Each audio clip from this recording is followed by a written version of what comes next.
Sustainable success follows a predictable pattern. Instead of protecting what worked in the past, the most effective leaders engage in an ongoing and intentional process of reinvention. They challenge conventional approaches rather than complying with them. I spent years studying how the best leaders rethink, reboot, and reinvent.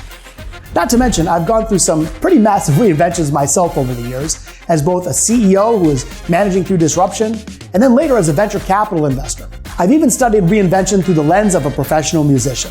Today we're in a fluid world, and we have to adapt in real time. We have to improvise the way a jazz musician does. And while you may not play an instrument, you still can play some jazz. Because here's what jazz musicians actually do. They adapt to changing conditions. They navigate uncertainty and ambiguity. Situational awareness helps them with active listening, ultimately to land in a better spot.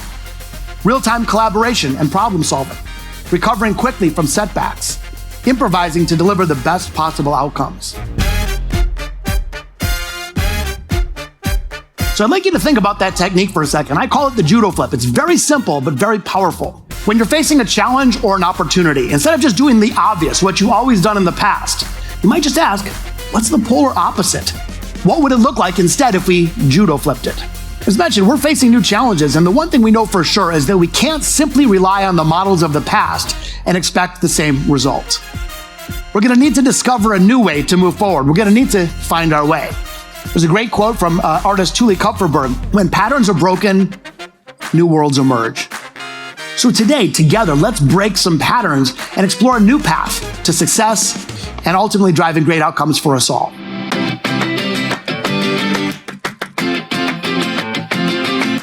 Think of this session as the antidote to complacency and stagnation.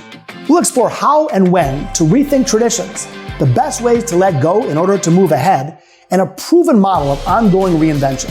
We can get caught into how things have worked in the past, but the best innovators let go in order to move ahead. They're willing to let go of what's working fine in order to discover what could be working even better. The best innovators look at setbacks a little different. They don't look at setbacks as failure. They look at setbacks as insight and portals to discovery. So when they screw something up, which is inevitable, they don't berate themselves. They don't wallow in shame.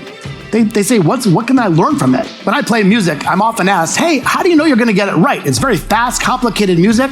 And of course, I always laugh and say, I know I'm not gonna get it right. Never have, never will. I know I'm gonna make mistakes. So my musical confidence doesn't come from thinking I'm gonna get it right. It comes from knowing how to recover. And that's the same thing for business confidence and tech confidence. The confidence isn't expecting to get it right. It's knowing how to bounce back. Through unexpected case studies and actionable frameworks, you're going to leave better prepared to tackle tough challenges and seize bold opportunities.